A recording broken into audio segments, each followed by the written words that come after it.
Hey everyone, this is Motzie. Quick announcement. We are doing pre-orders for a limited time Hainai print and sticker sheet.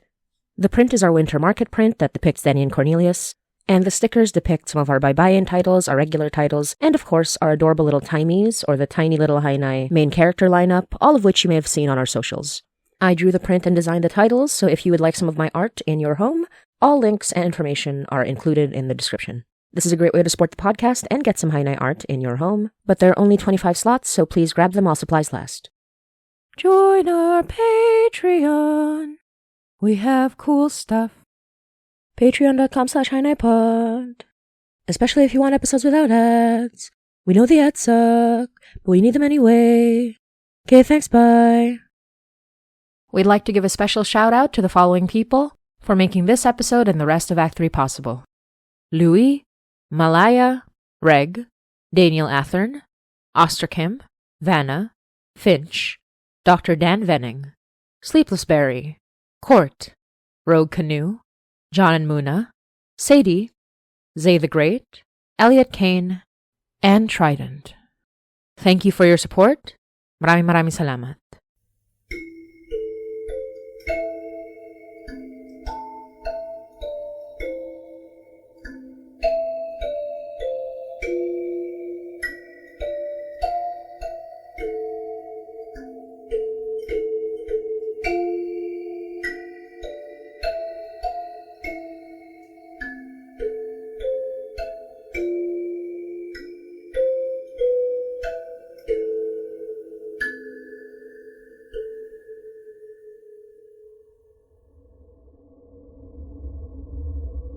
You're listening to Hainai by Motzie Dapul. Episode 58. Agimat.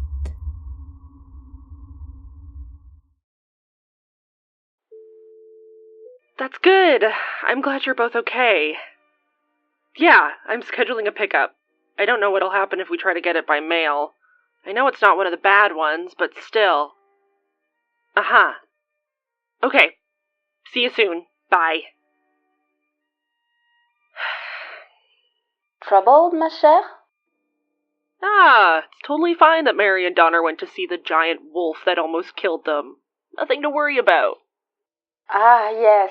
Well, par for the course for Mary and even your detective friend. But is that all that's troubling you? You've been in a mood since Christmas. Have I? I mean, yeah, obviously I have. Mary came face to face with a benefactor, and apparently he wants to make nice. We thought things would be simpler than that, but now Mary's in the den of the beast, where the giant head-chomping wolf is the least dangerous friend she's made. It's too late for her.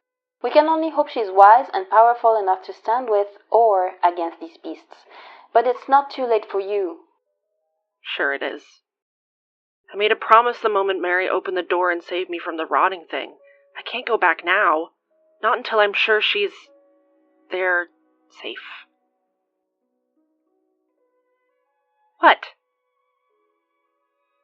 You're not very subtle, ma chérie. You could tell her. Tell? No. I mean, what? Tell what? Who? I don't know. Stop, ma cocotte. Do not embarrass us both by pretending we did not get into this relationship with both eyes open. Meaning? The love of my life is gone. And it is not you. And yet, tu es mon soleil brillant, and I love you so dearly. You do not need to hide what we both know. That I am not the love of your life, either.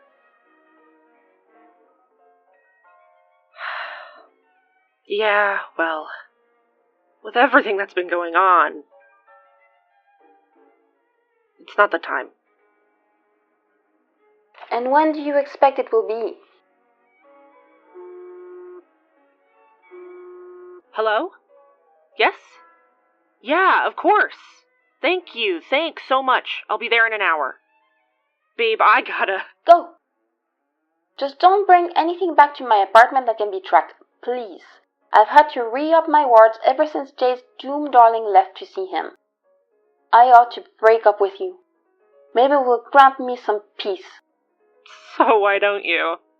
Bon sang, but the sex is so good. Off with you now. I love you too. When I get back, there's something I need to tell you. Nothing bad, just complicated. So, bad. Is it okay if I come over again tomorrow? Mary might be coming over too, and, If you must. Yes, ma chérie. See you tomorrow.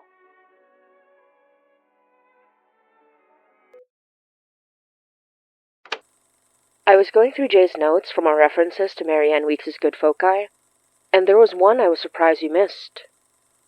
I get why. It wasn't so much connected to his notes on Marianne as it was to research he conducted on Henry Wallace Donner. I know for a fact this is Donner's ancestor. I think maybe his Nan's uncle. But more than that, I know he was the one who recorded the Young William poem that's directly connected to Savard's son. He might have even been the source of the story. According to Jay, Henry Wallace Donner was a relatively successful writer who submitted a few short stories to magazines and newspapers and got real big in the pulpy underground horror and detective story scene. Paid well, but it wasn't exactly considered respectable literature. Still, Henry Wallace apparently thrived there, so much so that an artist on one of those magazines got in touch with him to collaborate on a horror comic a la EC Comics, and... Sorry, I'm getting ahead of myself. I know you can just read this, Donner, or whoever's listening to this recording, but Evelyn's really been pushing the make copies of everything just in case thing, and I do have to agree. Anyway, here's Jay's notes on Henry Wallace Donner's pulp horror comic, featured in the short-lived Old City Haunts, Terrifying Toronto Tales. The Ghoul and the Lucky Charm. Story by H.W. Donner. Art by E.D.A. Clearwater.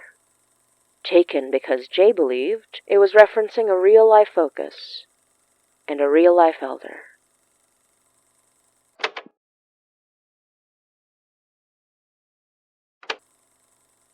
It would have been impossible to find a copy of this comic, had it not been for the archives. Thank God our papers got copies of every publication, even those out of print. Especially those out of print.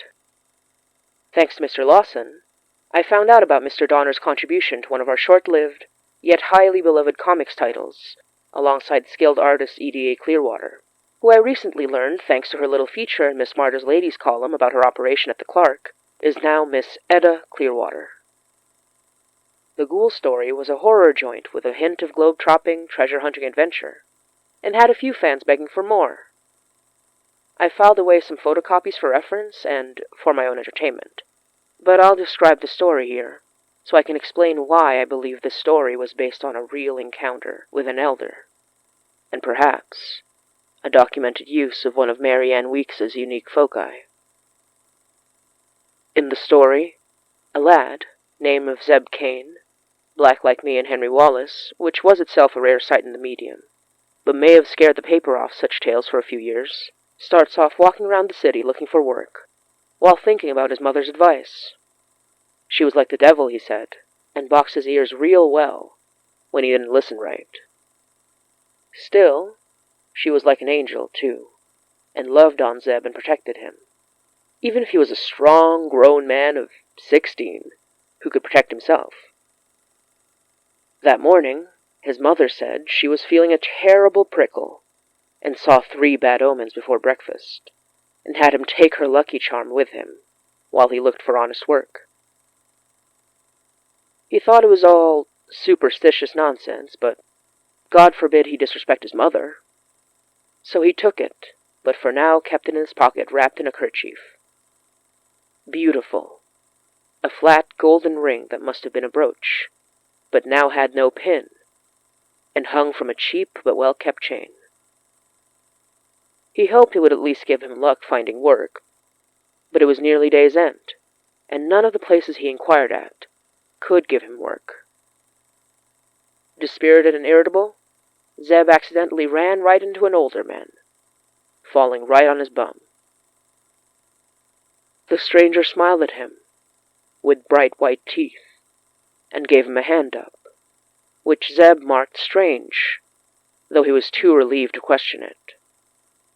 The man looked rich, dressed to the nines with a tall hat, round dark glasses, and a jeweled cane, and Zeb didn't want to make trouble with a rich white man in Toronto the Good.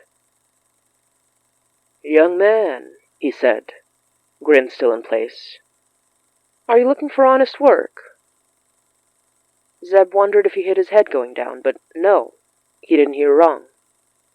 The rich man was offering him work, and he'd be a fool to refuse.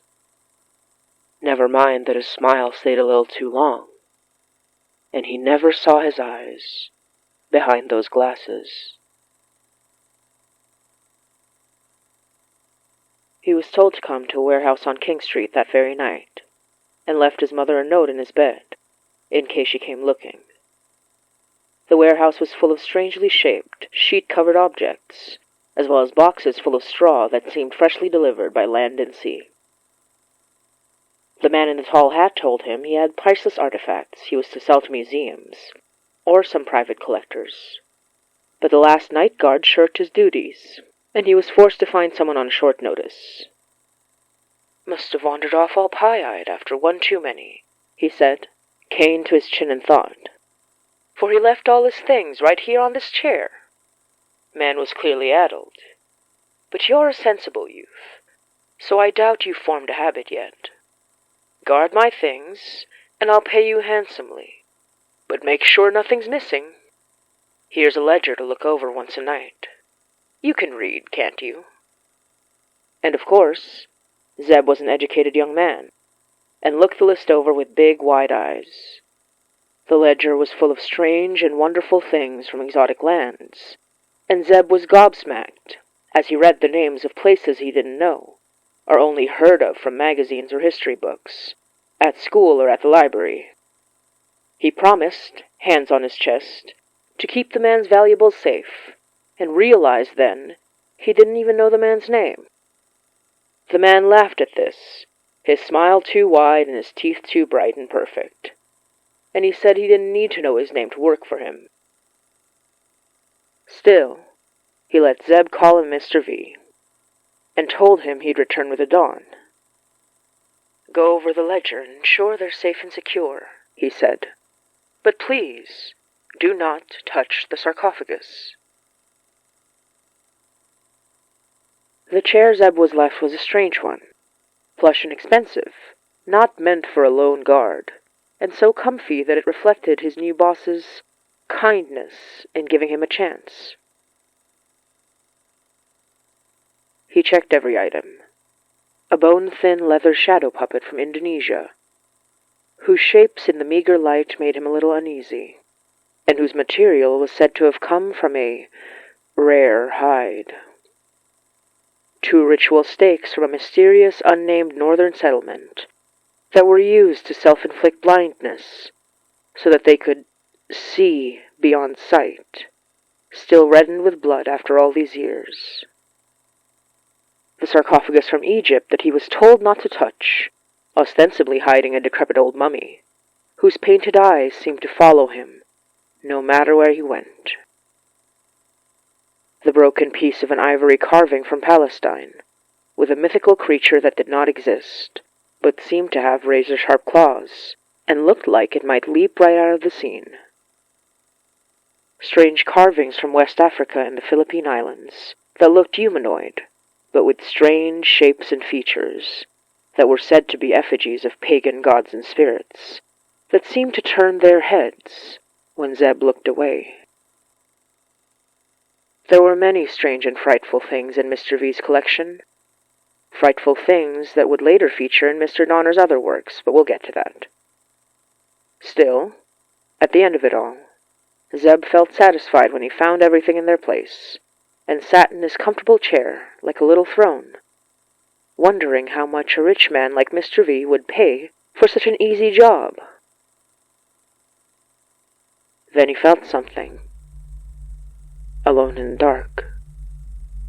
A chill down his spine that almost felt like fingers, playing down his back like piano keys.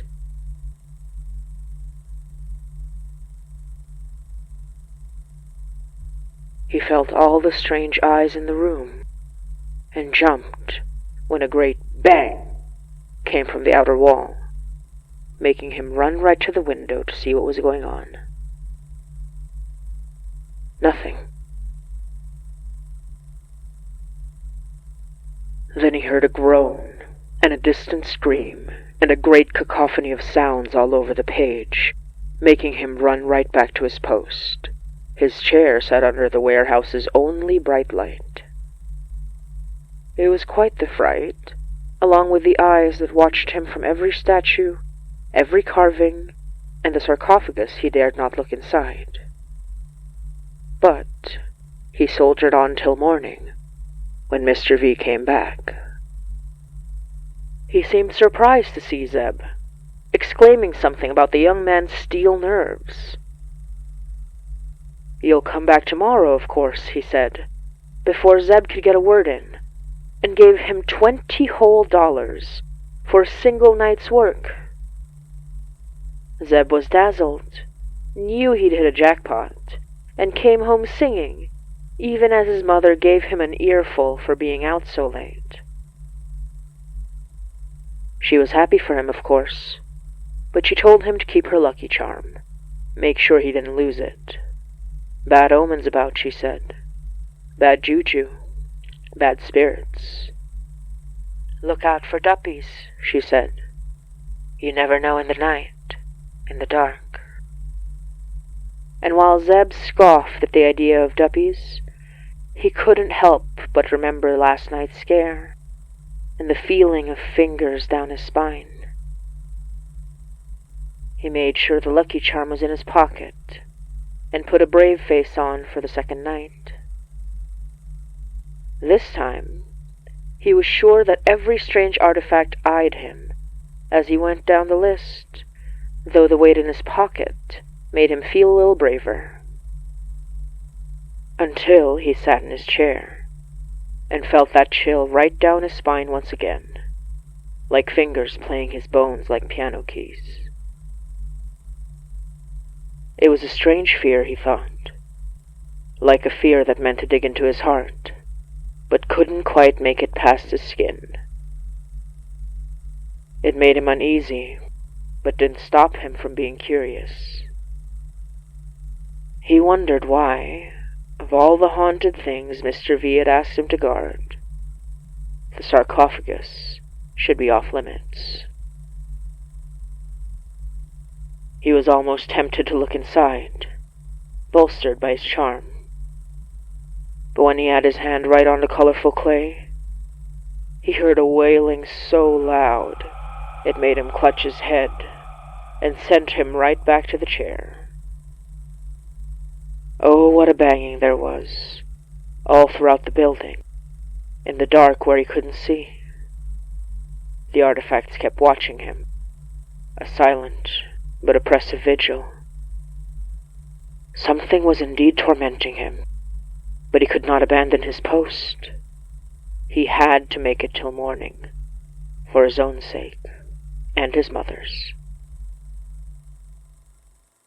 He received another 20 the next day, but Mr. V seemed displeased, his grin too stiff. He said, "One more night," like it was a threat. But his money was good, and Zeb had to shake off his paranoia. His mother begged him not to go this last night, but he had to. There were no union jobs for black men outside of the sleeping car porters, and no job he'd ever have would ever be quite this easy again, regardless of the night terrors.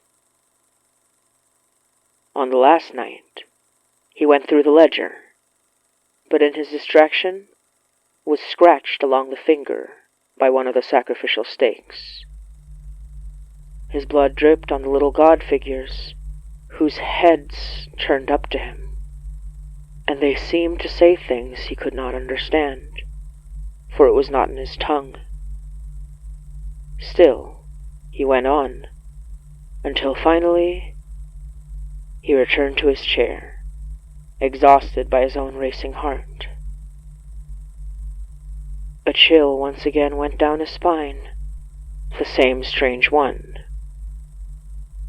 But this time, it launched him out of his chair, and he looked at where he was sitting and... Good Lord, but there was a face in the chair, right at the top, like it had melted into the velvet, mouth wide and tormented, and hands that seemed to be trying to break out, but could not get through. The fingers scraped down, twitching as they went, like they were playing piano keys. Zeb screamed, and though he had never seen the man before, he thought, this must be the last guard. Just then, he heard a loud creak, and the warehouse door swung open. Delicious, came a voice. Your fear is so delicious. You've been afraid the whole time, and yet you're still alive. Let us remedy that. And Zeb recognized it as the rich man who hired him, his silhouette in the door showing his tall hat and jeweled cane. A duppy, thought Zeb. No, a ghoul, with body and all. For the man floated without touching the ground, his cane his only point of contact. Zeb ran, though he could not make it to the door just yet. He ran to the shadows and hid where he was sure he would not be seen, covering his mouth and holding his breath.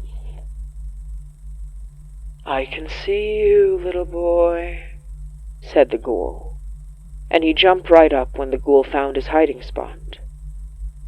He was nimble enough to avoid the swing of the ghoul's cane, now a thin blade, though it scratched at his clothes and he dropped his wrapped charm on the ground. He picked it up and ran for his life, losing the ghoul behind some boxes, but still feeling eyes on him and on the back of his head. As he caught his breath, he put the charm on, letting it rest on the skin above his heart, and... calm. Quiet. No more eyes. He heard the ghoul screech so close, but not close enough to touch. Where did you go, little boy? Yelled the ghoul. How have you hid from my eyes? Creeping slow and silent as a mouse, Zeb rounded the corner, and from above him got a hold of the ritual stakes, holding them to his chest and clutching tightly. He could see the door, and knew that if he just ran... But then he heard a laugh, more chilling than all else, and the ghoul said, I may not see you, but your blood. And Zeb realized he'd left a trail of little droplets from his scratch, cursing his own foolishness, before he felt a searing pain in his arm, where the ghoul took a stab at him. He stumbled, sure of his own end, when he backed into the sarcophagus, the one he was never meant to open. But with his strength and a second wind, he did, and inside he found.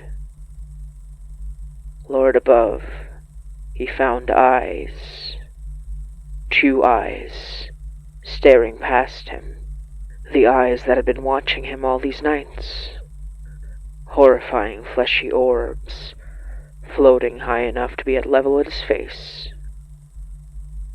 He heard the ghoul coming up behind him and, thinking fast, stabbed one eye with a stake still in his hand. The ghoul screamed, holding one of his own eyes. Zeb stabbed the other without hesitation, and the ghoul crumpled to his knees on the ground, wailing in pain. Every artifact looked at him, and Zeb thought that the little gods seemed to smile. And he ran out into the night, charm still around his neck, to his freedom.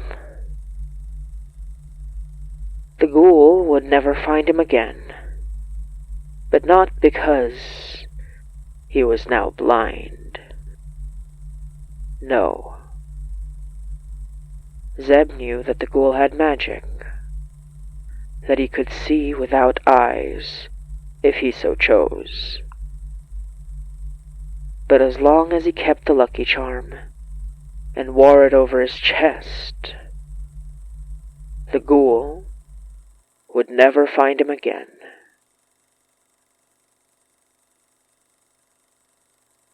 While not every detail is true to life, I believe that the story reflected Henry Wallace's own experience. I believe that his lucky charm was a gift from Mary Ann Weeks herself, given to his mother, who I've learned was named Adeline Violet Cook, before she became Adeline Violet Donner. The lucky charm seemed to hide Zeb from the ghoul, which I believe to be something Mary Ann's good foci could do in real life, hide themselves from elders, as well as, it seems, those who possessed them. I have my own good focus, and it has indeed proven effective in hiding me and my work from the elders, at least so far. It was, according to my papa, a gift from Mary Ann Weeks, who was admired as a pillar of the black community in Toronto when he was growing up. He took it to heart when she said it would keep him safe, and he wanted me to have it when I first began living away from him and Da. A ribbon that stayed pristine for decades. I use it to mark pages in my Book of Elders. A gift from Mary Ann Weeks, across time. Even if I've never met her, the more I learn about her in my research, the more I wonder. I believe Mary Ann wished to undo or neutralize the dark magic of the evil foci. I don't know if she knew what was coming, but from what I've read, the lucky charm in Violet's possession saved her from the great fire that tore through St. John's Ward. So there may be things these good foci do that go far beyond powering the bad ones down. I believe, somehow, that Mary Ann's good focus saved Violet's life. I believe her many foci have saved many lives, wherever they ended up. But she was just one person against an entire order. The elders still remain, and she is long dead. I feel for her. I know it's easier to do things alone to protect your loved ones. But I wonder, did she do it alone because she wanted to? Or because she had no choice? Did she have someone who could have helped her? She was, after all, loved, and had those she loved, though some, I remember, she lost. I wonder what would have happened if she didn't have to face the threat alone. I wonder if the elders would still exist.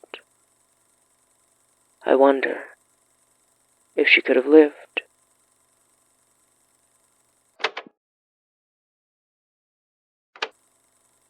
That's, where this entry ends. I don't know if there's any more to this. I have to double check. We've still got quite a few notes to sort through. Jay was pretty thorough, and apparently he's still got some stuff he wants to send over in case it helps, so we're gonna get a care package pretty soon. I just wish she was this straightforward with his postscripts, but I guess there's a reason it's a riddle. Young blank had a lover. We figured that out. But I still don't get his second message. 1 to 2, the number 1 with an arrow pointing towards 2. Donner's literally detective, so I hope he solves this because it's kinda driving me nuts. But maybe the puzzle isn't finished yet. Maybe there's more parts to it. Like, everything about Marianne. It feels like a puzzle. But we're missing pieces. Pieces like the pieces of her in every focus she gave away, to protect those she knew would be most vulnerable. I think that's why Laura was able to survive in that miasma for so long, back when he first met Langford. I think Marianne's pendant was protecting her. I wonder if Laura figured that out before I did. She's been really keen on getting her hands on more of these foci, and I think she's tracked down a few, but it's been hard. They're very well hidden. And going by Jay's notes, that was Marianne's goal. At least where the elders are concerned. Either way, we need to find another one of these good foci. We unfortunately can't take the one from the school. The veil is so thin there with all the ghosts, I don't want to risk taking it away from them unless we have no other choice. Once Laura finds another one, it'll be up to me to get in contact, just like I did with Langford back then. Speak to Marianne, or whatever piece of her soul is in that focus of hers. One of dozens. Thank her for saving Laura, whether she gets it or not. But more than that, I need to ask her something. Something that'll decide our next steps in dealing with the elders. The ones we know, and the ones we haven't yet met, but have heard about, or read about. And I don't know if I'll be happy to hear her answer.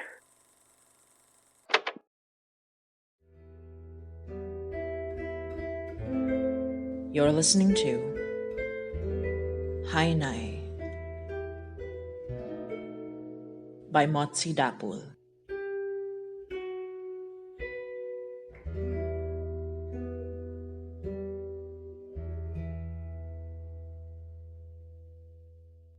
Hey everyone! This is Motzie, creator of the Hainai podcast. Hainai is a podcast produced by myself, Yoi Halago, and Alyssa Jimenez, and co-created by Reg Helly, and licensed under Creative Commons Attribution Non-Commercial Share-alike 4.0 International License. This episode was co-produced by Jesse Goodsell, and written and directed by myself. And I also play the role of Mary Datuin. The role of Laura is played by Abigayle Rhodes, and the role of CJ is played by Laurence Pirlet.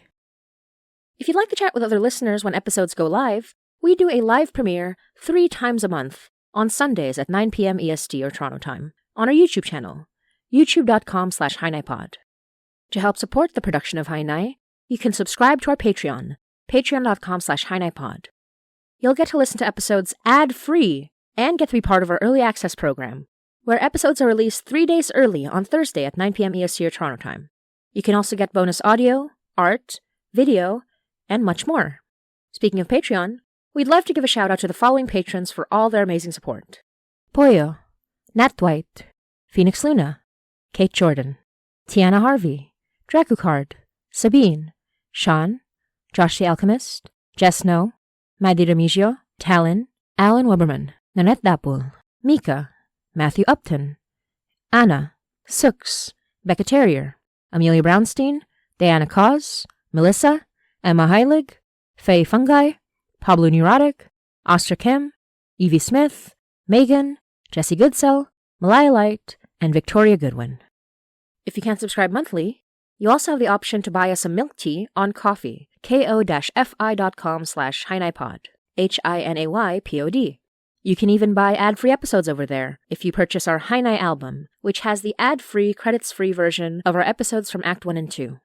You also get this album for free as a patron. Check out our website, HainaiPod.com, for more news and updates, And don't forget to follow us on all socials, on Twitter, Tumblr, Instagram, Facebook, and now Blue Sky. Hainai is available on Acast and wherever you listen to podcasts. We hope you enjoy our Act 3 episodes. And as always, thank you, we love you, and hanggang sa muli.